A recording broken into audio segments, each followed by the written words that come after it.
Hello, my name is Phillip Jones. I'm Rachel Thomas. We are Seventh Sense Theatre and we make class theatre without divide. I remember the layout of the streets and the shapes the roads make, but I don't know any of it. Every time I see a corner I think I know, it turns out to be the replica of a corner I only thought I knew. The school looks shiny, new. Far cry from those solid church pews I used. Got Butcher's Pool, only 8 inches deep and been filled with sheep shit for as long as I can remember. If you're to believe the local myths, Jesus lived there for a year. When travelling, before going back home to move in with his dad. Dog Hair is about a son returning home to his hometown, to his mother, to deal with the loss in the family. The place he's returning home to is a formerly industrial area, but that industry's gone. So the son is having thoughts of why is that place there? And then he starts to question, why is he there? Why are the people there? When there's no purpose to these houses anymore, what's the purpose of the people? And you couple that with dealing with grief and loss, there's a big questioning of self and purpose of family. The first image we have of that is the son returning to that home, a home he doesn't recognize anymore. Dog Hair is really funny. The dialogue especially, it's witty, it's sharp, it's brilliant. Like, the characters themselves are so warm and charming and instantly lovable and relatable. But the play also really isn't afraid to go into the depths of pain. It doesn't shy away from that in any way. And I think the way the play so authentically and beautifully holds in contrast the balance of those two things is incredibly powerful. I think there's an undercurrent throughout the whole play of this yearning to belong. And I think we can all relate to that a little bit. Convention building, convict building, the con. It's a 365-day year on Christmas trees sticking out the side. No one's been bothered to take it down. No, it's funny, really, how much I know about this place.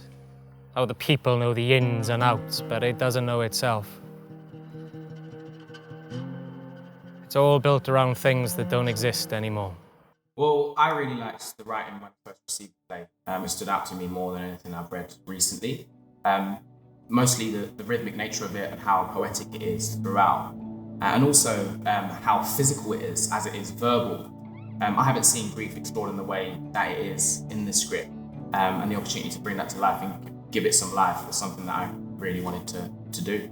Yeah, absolutely. I think for me it was the characters. I mean, the characters in these plays would be push and pull against each other. I mean, you've got the mother and the son who are from like the same town, but different generations, and it's just seeing how those differences and similarities are like mashing against each other throughout the entire thing. Yeah.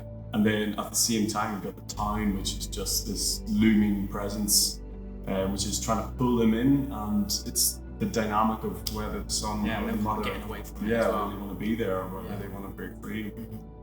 I wrote Dog Hair because I've always been a little put off by the overly stereotyped working class stories that are predominantly made by people that haven't lived that experience, grown up in a working class life.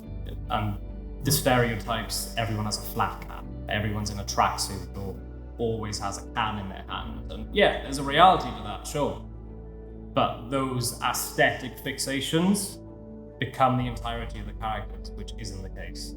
These characters that are based on real people speak for themselves. A lot of it based on my own family, and give them the humour that does exist there, the charm, the bite and the tenderness that these people have. They're much more than violence and aggression. There's heart and warmth. Finance, you can't fly away from a lot of problems. So you've got to find another way to survive it. Boys and girls like me inherit more than just our parents' broken seats. We take a town's hidden pain and become the only scapegoats that remain. Stood on corner of street, breaking glass just to keep from fighting neighborhood deadbeats. The shared degeneracy and apparent mob vicious mentality that drips from father to daughter and mother to son. Yobbo insult still hurts. Starving class curse. Asbestos ceilings don't break like glass.